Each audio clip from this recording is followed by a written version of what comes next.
Let's take a look at word art. Word art is like adding a text box, but it makes it a little easier for me to manipulate the text, and it makes it work more like a shape. I can play with the colors and the borders and make it a little more artistic.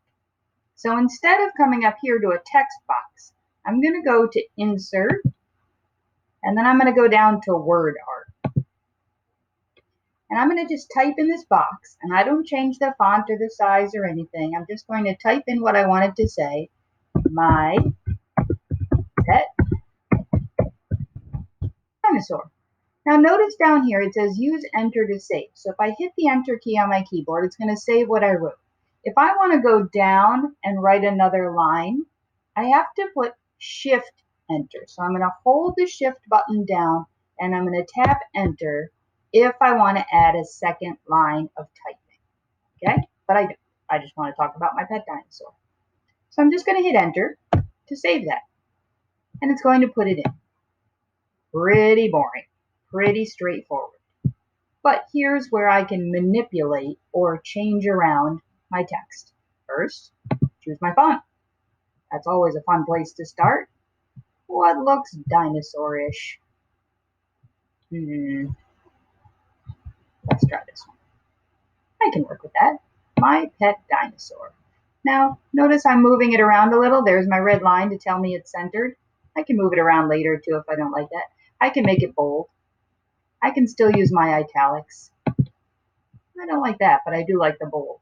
Now over here with my paint bucket, here's where I'm going to color it. I'm not going to click on the A like I usually do to change the color of text because now it's a piece of artwork. It's a shape. So I click on the paint bucket and let's get a nice dinosaur green. Or this dinosaur is purple. Maybe we'll get a nice dinosaur purple.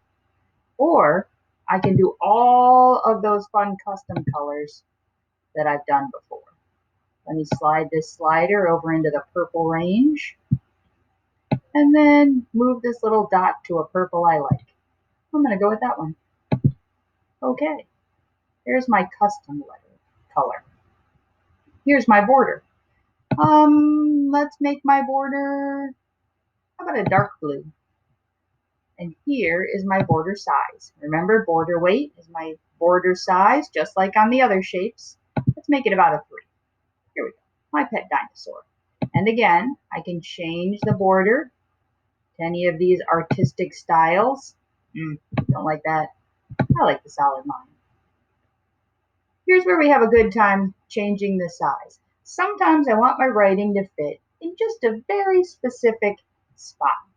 Here I have the whole sky. If I go up with my box, it stretches my letters out. If I go over, they go this way. I can change it from the corner. I can make them tall and skinny. I can make them short and fat. Okay? I can manipulate them around any way I like using this corner or the sides. A little farther over. And then, once I have it just the way I like it, I can move it back and forth until I find that center line and I center it. Or maybe I don't want it centered. My sky's not exactly centered, so maybe I want it over here just a little bit, kind of centered in the background scene. Okay, so it was insert, down to word art, type in what I want to say. What shall I name this guy? Harvey. Just type it in. If I want a second line of typing, I hold the shift key and I hit enter. If I just want what I have, I hit enter. I change my font. I can make it bold. I choose my color, a paint bucket. This is a shape now, an artistic thing, so I use my paint bucket to color it. My border colors, and then remember, I change my size using the corners and the sides, using the blue handles. I can also use this one and turn it. Maybe I want to make Harvey's name fancy and put it down here by him. Okay? Word art. Have fun with it.